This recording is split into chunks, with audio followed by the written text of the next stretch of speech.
오늘 함께 살펴볼 교리문답은 시편자서 584쪽, 585쪽에 나와 있는 주의 날 30의 제 81문답과 82문답입니다. 지난 교리문답에서 주의 날 29와 또 30의 80문까지를 했기 때문에 이번에는 주의 날 30의 81문답과 82문답을 교독하도록 하겠습니다.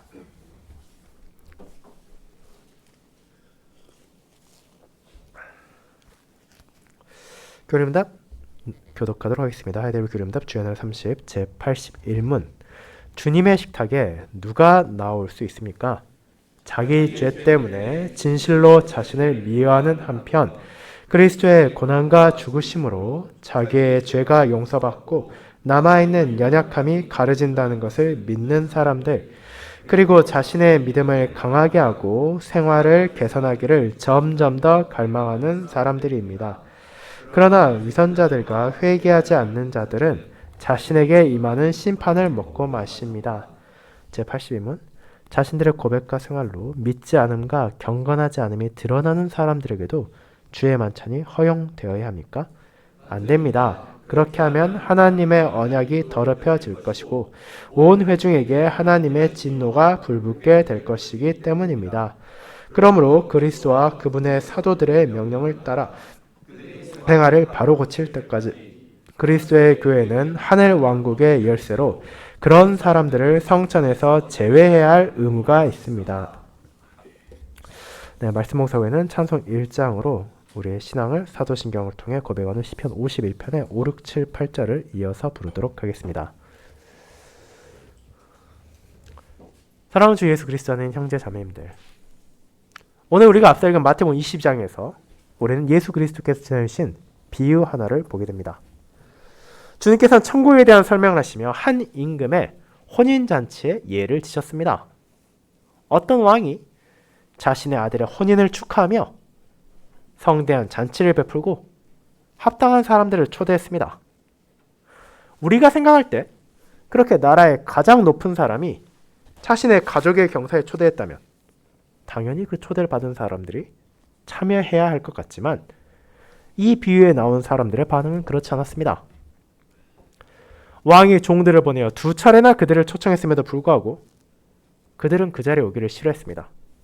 누군가는 자기 밭의 일이 바빠서, 누군가는 자기 사업이 바빠서 각자의 길을 향했고, 심지어 어떤 이들은 종들을 잡아서 모욕하기까지 했으며 죽이기까지 했습니다. 그 소식을 들은 임금은 노하여 그들을 진멸하고 이제 내 거리 길에 나가 사람을 만나는 대로 혼인잔치에 청하여 오라고 종들에게 명령했습니다. 그 결과 혼인잔치에 손님들이 가득했습니다. 하지만 그 중에 예복을 입지 않은 사람, 즉 잔치에 합당하지 않은 자세로 나온 사람도 있었습니다. 그 결과가 어땠습니까? 애초에 이 혼인잔치에 지금 나온 모든 이들은 실제로는 그 자리에 함께할 수 없는 합당하지 않은 자들이었습니다.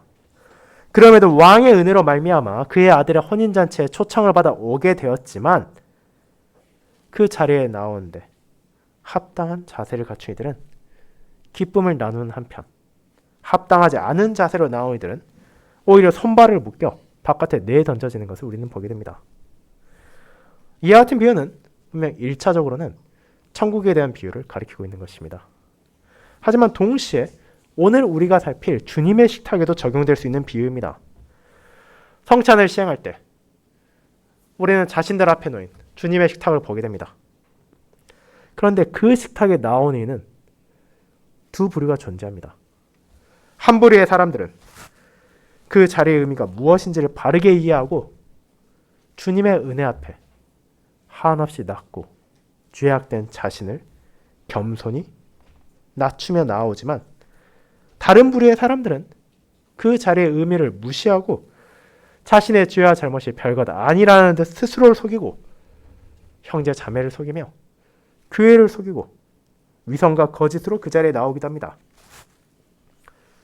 그렇게 되었을 때 그들 모두가 동일한 결과를 얻게 됩니까? 그렇지 않습니다. 자신을 미워하며 회개로 그 자리에 나온 자들은 그 식탁에서 주님과의 교통을 나누며 풍성한 은혜를 나눌 것이지만 거짓과 위선으로 그 자리에 나온 이들은 비록 자신 주변들을 아무리 잘 속였다 하더라도 결국 그곳에서 자신의 죄와 심판을 먹고 마실 것이기 때문입니다. 저는 그와 같은 성찬에 나오는 자세에 대해 다루는 교리문답 주애나 30에 제 81문답과 82문답을 그리스도의 식탁에 나오는 두 부류의 사람이라는 제목으로 설교하자 합니다. 이를 통해 우리가 매번 성찬을 준비할 때 어떠한 자세를 가지는 것이 합당하며 어째서 교회가 그 성찬의 식탁을 아무에게나 허용하지 않는지에 대해 함께 고백할 것입니다. 이를 첫 번째, 자신을 미워하며 은혜로 나오는 회개하는 자, 두 번째, 자신을 속이며 진노로 나오는 회개하지 않는 자라는 두 대지로 나누어 보도록 하겠습니다. 먼저 첫 번째, 자신을 미워하며 은혜로 나오는 회개하는 자에 대해 알아보도록 하겠습니다.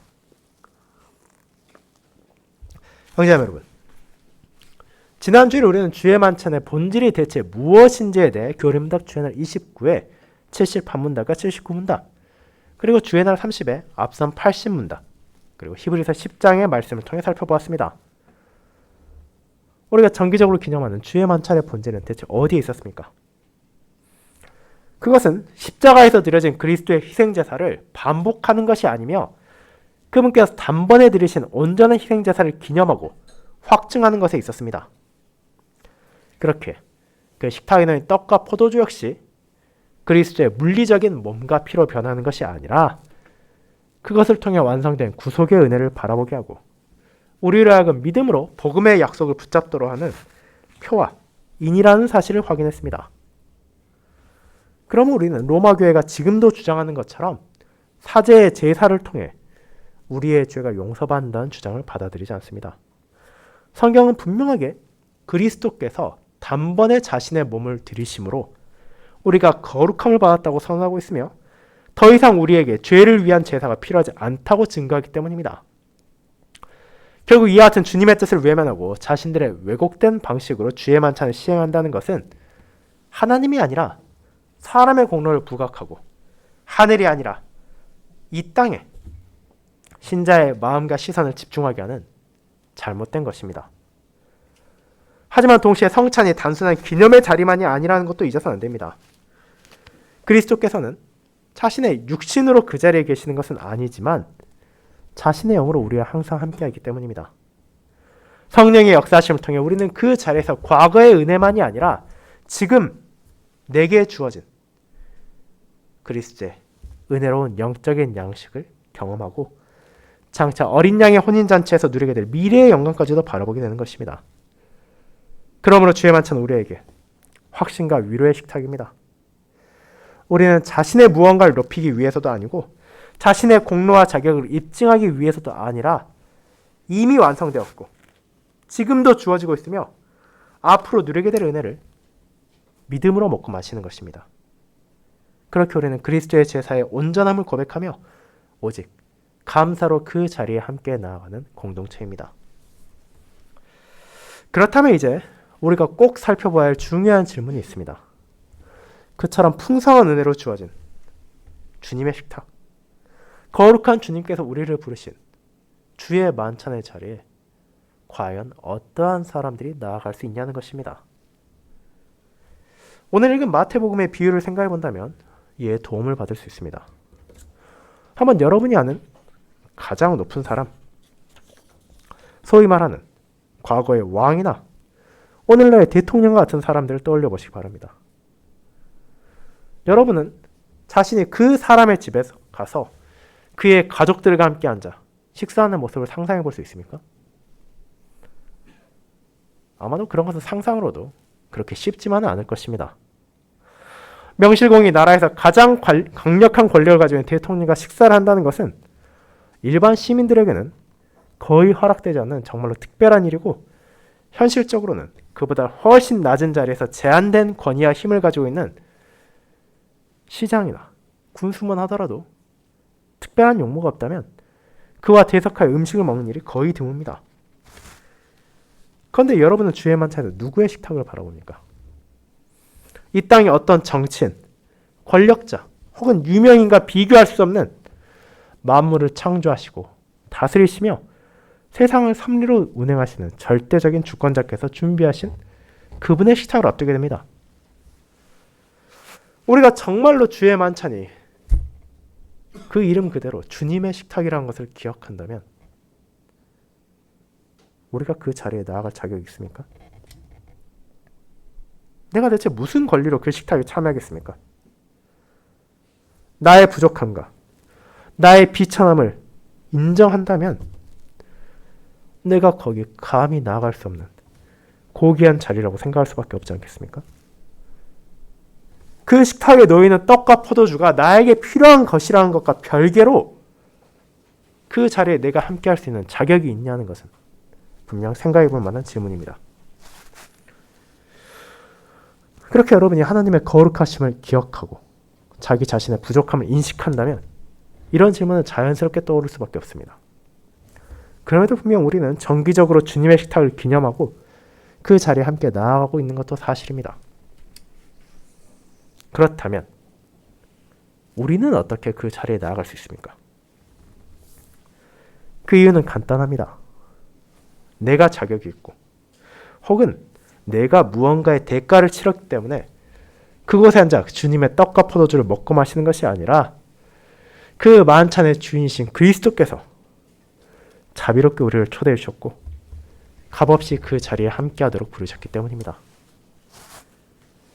그분께서는 자신의 소유가 된 성도들을 향해 교회로 하여금 그분께서 제정하신 그분의 식탁을 유지하고 보존하며 시행하도록 명령하셨으며 동시에 성찬의 그 모든 은혜를 누가 참여할 수 있는지를 알려주시는 것도 잊지 않으셨습니다. 이에 대해 교리문답도 인용하고 있는 고린도 교회에 보낸 사도 바울의 사시는 다음과 같이 전합니다. 사람이 자기를 살피고 그 후에야 이 떡을 먹고 이 잔을 마실지니 라고 말입니다. 고린도전서 11장 28절입니다. 그를 통해 하나님께서 전하신 성찬에 참여할 수 있는 조건이 바로 자기 자신을 살피는 것이라는 것을 알려주시는 것입니다. 그렇다면 그 의미는 무엇입니까? 분명 이 또한 여러 해석이 가능할 것입니다. 자신을 살펴보았을 때 지난 성찬으로부터 이번 성찬의 시기까지 단 한 번의 죄도 짓지 않고 어떤 부족함도 없어요. 비로소 성찬에 나올 수 있는 것입니까? 조금의 죄도 없고 조금의 흠결도 없이 그 시기를 보낸 사람들만이 그 식탁에 참여할 수 있습니까? 만약 그것이 사실이라면 우리 중 누구도 그 자리에 나아갈 수 없을 것입니다. 아무리 우리가 신실한 삶을 살아가기 위해 노력하고 거룩한 삶을 나아가기 위해 기도하고 살아간다 하더라도 여전히 우리 안에 부족함과 결핍은 존재하기 때문입니다. 교림답 주애날 44에서 고백하는 것처럼 이 땅에서 가장 거룩한 사람이라 하더라도 그가 할 수 있는 것은 주님의 계명을 완전히 지키는 것이 아니라 겨우 그 순종의 작은 시작만을 할 뿐이기 때문입니다. 그런데 어떻게 내가 충분히 선하고 충분히 거룩한 삶을 살아서 주님의 식탁에 나아갈 자격이 있다고 말할 수 있겠습니까?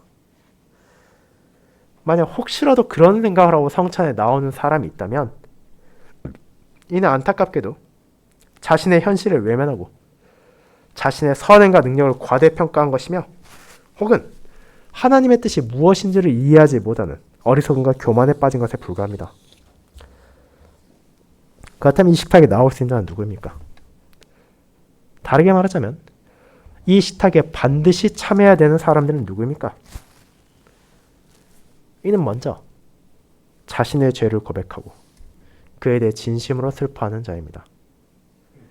또한 자신들의 죄가 그리스도의 공로로 용서받았다는 것을 믿는 사람들이며 마지막으로 자신들의 연약한 믿음이 더욱 자라나서 거룩한 삶을 살기를 갈망하는 사람들입니다. 얼핏 들었을 때 이것이 마치 각기 다른 세 부류의 사람을 말하는 것처럼 느껴질 수 있습니다.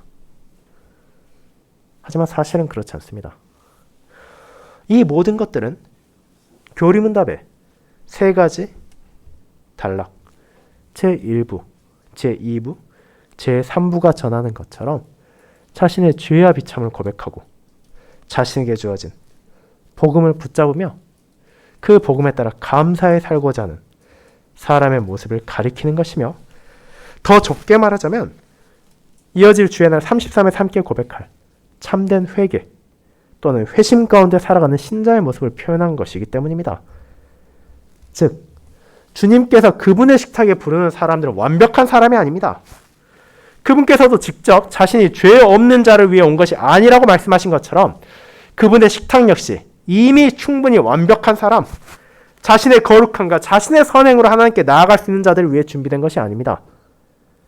자신의 죄로 인해 진실로 자신을 미워하며 스스로의 부족함과 비참을 고백하는 죄인이지만, 동시에 그리스도의 고난과 죽음으로 그런 자신의 죄가 값없이 용서받고 내게 여전히 남아있는 연약함이 가려졌다는 은혜의 복음을 확신하는 자로서 세상과 적당히 타협하고 죄와 악을 받아들이며 사는 것이 아니라 주님의 은혜 안에서 믿음이 더욱더 자라가고 주님의 뜻에 따라 자신의 생활을 개선하며 죄와 싸우기를 갈망하는 사람. 짧게 말하자면 자신을 겸손히 낮춘 회개한 죄인들이 그 식탁에 초대되었고, 그곳에서 주님께서는 그런 이들에게 필요한 참된 양식과 음료를 먹고 마시우게 하며 그를 통해 역사하시는 자신의 영의 은혜로 말미암아 그의 믿음을 자라게 하시는 것입니다. 이 점에서 우리는 다시 한번 혼인잔치의 비유를 떠올려 볼 수 있습니다. 왕이 아들을 위한 혼인잔치를 베풀었을 때 실제로 그 자리에 참여하게 된 사람들은 그 잔치에 참여할 자격이 없던 사람들이었습니다. 그들은 왕이 원래 초청했던 사람들이 그것을 거부함으로 인해 자비롭게 그 잔치에 참여하게 된 것입니다. 그들은 그 잔치에 무언가를 기여한 것도 아니고 무언가를 증명한 것도 아니었습니다. 그저 왕의 은혜로 말미암아 잔치에 초대받았고 그에 따라 합당한 자세로 왕께 감사하며 나아간 것입니다. 그리고 이는 성찬에 참여하는 우리의 실상이 어떠해야 하는지를 알려주는 비유이기도 합니다. 우리는 오직 은혜로 그 자리에 초대받았고 그 식탁에서 은혜를 누리게 될 뿐입니다. 그렇게 주님의 식탁에 나아가는 것은 우리를 높이기 위한 것이 아닙니다. 하나님 앞에서 내가 부족하다는 걸 여전히 고백하고 그분 앞에 겸손히 자신을 낮추되 그런 나를 향해 하나님께 주신 은혜가 확실하다는 것을 고백하며 그 은혜 안에서 감사히 살아가기를 갈망한다는 것입니다. 사랑하는 형제자매 여러분, 저와 여러분 중 누구도 스스로 온전하고 스스로 그 만찬에 나아갈 자격이 있는 것이 아닙니다. 오직 주님께서 그분의 은혜로 부족하고 죄악된 우리를 그 자리에 부르셨기에 거룩한 성찬에 나아갈 뿐입니다. 물론 우리가 한 번의 성찬에 참여한 후에도 또 한 번의 성찬에 참여한 후에도 우리의 삶이 완벽해지는 것은 아닙니다. 우리는 여전히 부족하고 여전히 온전하지 못하며 여전히 거룩함을 분명히 드러내지 못할 것입니다. 그러나 성령께서 사용하시는 거룩한 성례가 보이는 표와 인으로 우리에게 확신하게 만드는 복음의 약속을 붙잡음으로써 그런 우리가 점점 더 나아질 것입니다. 우리의 믿음이 더욱더 강해지고 우리의 회개가 더욱더 분명하게 나타날 것이며 흐릿했던 우리의 거룩함이 조금 더 선명하게 나타나게 될 것입니다. 나의 죄에 대한 슬픔은 점점 강해지고 값없이 받은 그리스도의 은혜에 대한 고백이 점점 커지며 감사의 삶을 향한 열망이 자라가게 될 것입니다.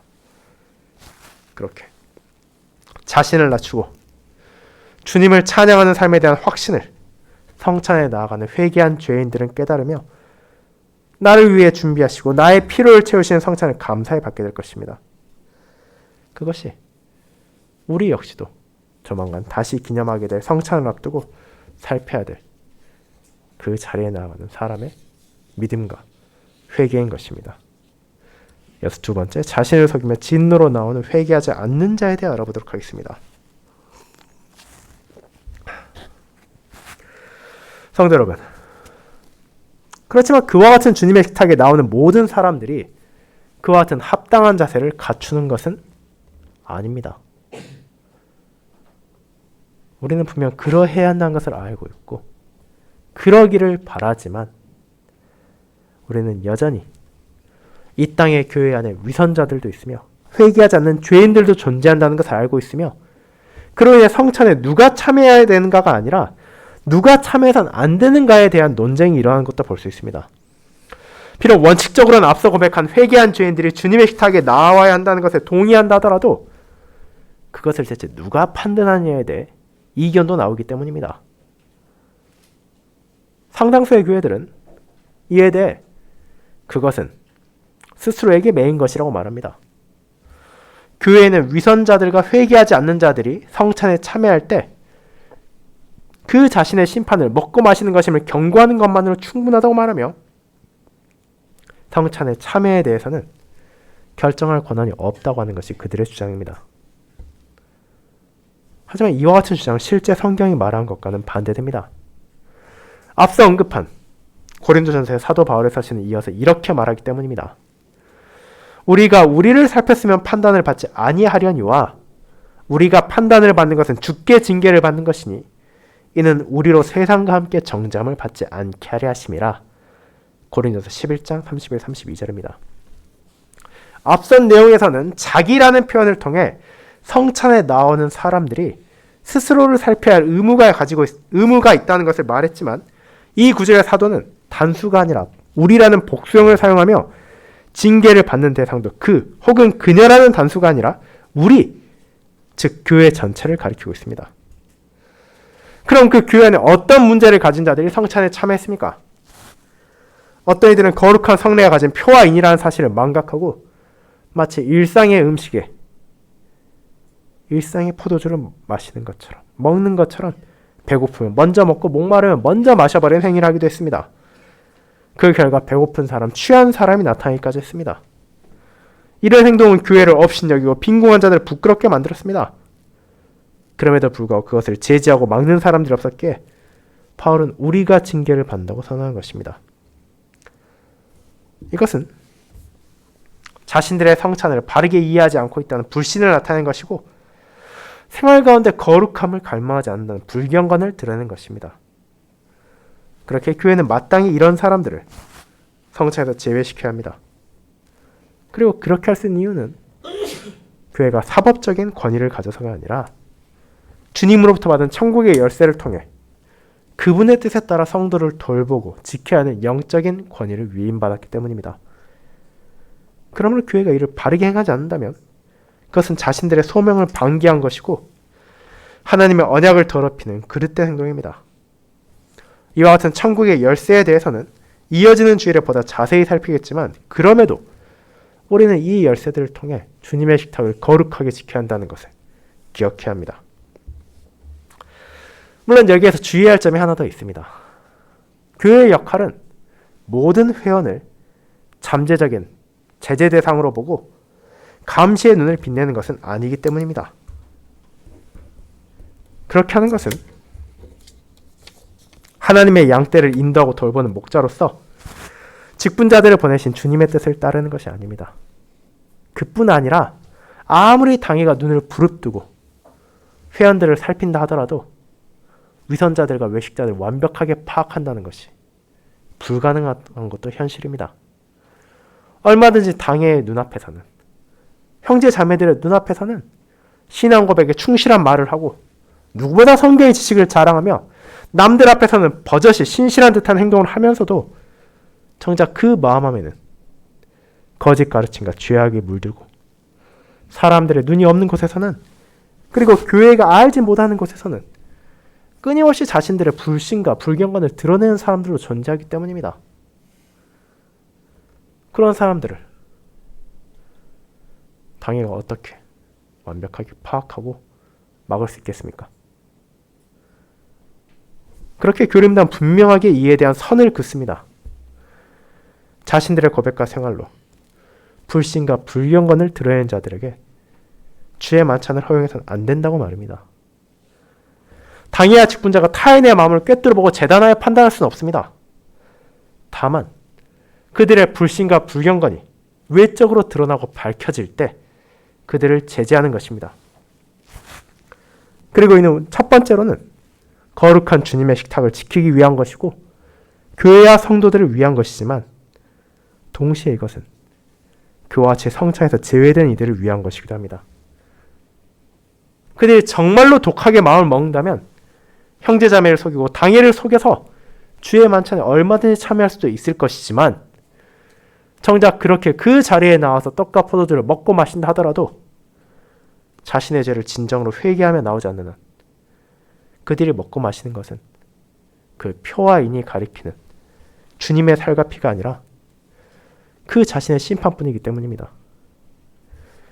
그렇게 당회는 그들을 위해서라도 자신들의 잘못을 깨닫도록 권면하고 그들의 불신과 불경건을 회개하여 그 삶을 개선할 때까지 그들을 제외시켜야 할 의무를 가지는 것입니다.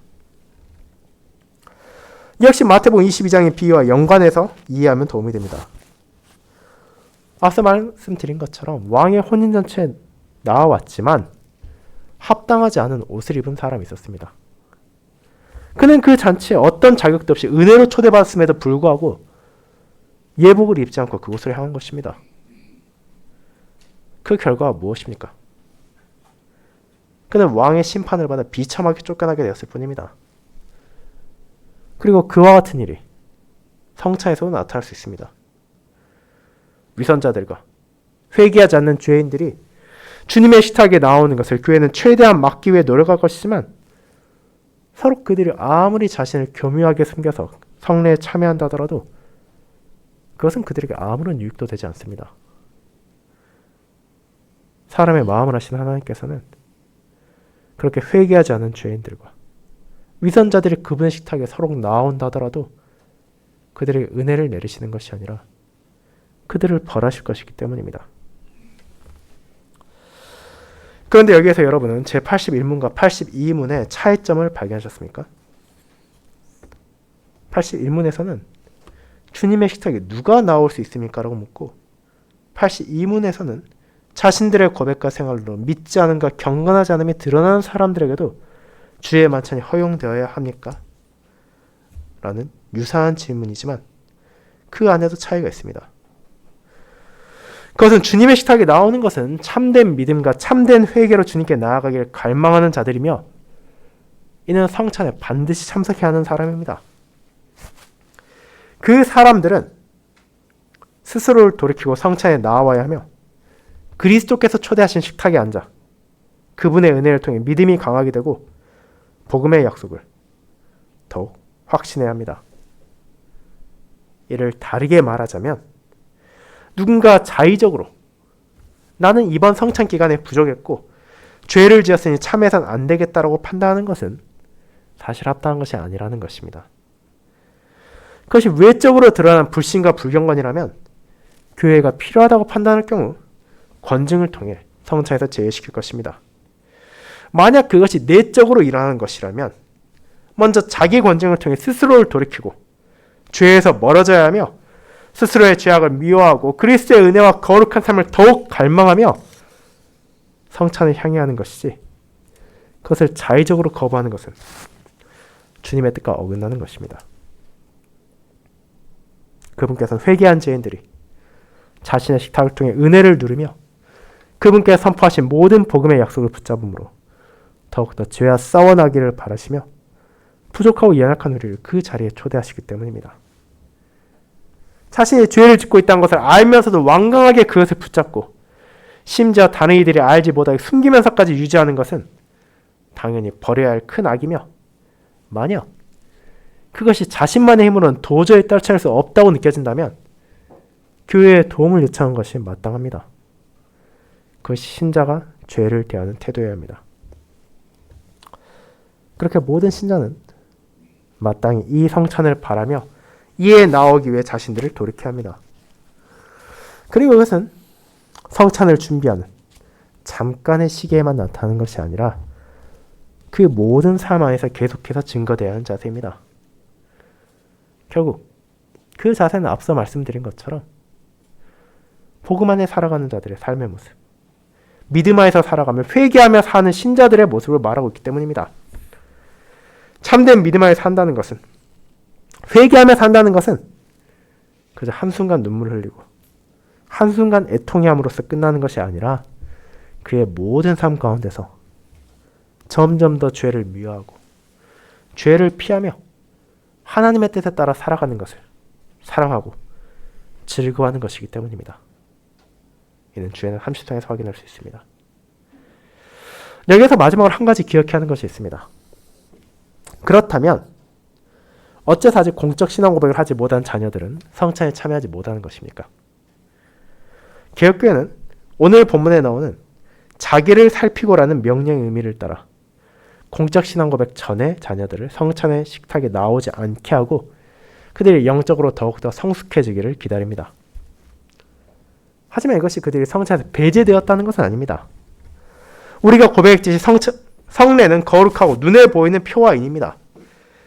자녀들은 자신들이 앉은 자리에서 여전히 성찬에 함께 할 수 있습니다. 그들은 귀를 통해 성찬의 의미가 무엇인지를 들을 수 있고 그들의 눈을 통해 그 성찬의 표와 인을 바라볼 수 있습니다. 그를 통해 그들도 참된 믿음 안에서 이 식탁에 함께 하시는 그리스도의 십자가의 마음에 집중하고 자신들도 손과 입으로 그 식탁에서 온전히 참여할 날을 소망하게 됩니다. 그렇게 이것은 자녀들을 배제하는 것이 아니라 그들이 자신을 살필 수 있도록 그리고 그 성찬매를 바르게 이해할 수 있도록 돕고 인도하는 역할을 하는 것입니다. 사랑하는 성도 여러분, 우리는 이와 같이 주님의 식탁에 누가 나올 수 있으며 어떤 사람이 나와서는 안 되는지를 고백했습니다. 이를 통해 우리가 다시 한번 깨닫게 되는 것은 성찬이 가진 은혜로운 성격입니다. 하나님께서는 자신의 거룩함에 합당한 이들만을, 자격을 갖춘 이들만을 부르시는 것이 아니라 한없이 부족한, 그럼에도 회개한 죄인들을 자신의 식탁에 초대하심으로 그들에게 필요한 참된 음식과 음료를 주십니다. 그리고 그를 통해 그들이 믿음과 회개에서 자라갈 수 있게 하실 뿐 아니라 이를 위하여 자신의 영으로서 지금 이 순간에도 역사하고 계십니다. 그뿐 아니라 자신의 교회에 주신 직분자들을 통해 위선자들과 죄인으로 말미암아 그 거룩한 언약이 더럽혀지는 것을 막으시고 그분의 진노가 전 회중에 내리지 않도록 돌보고 계십니다.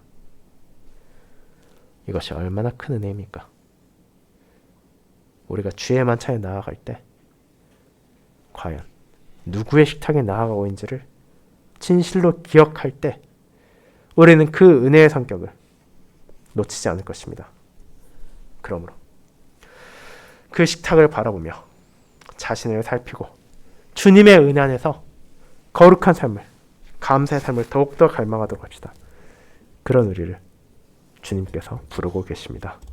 아멘.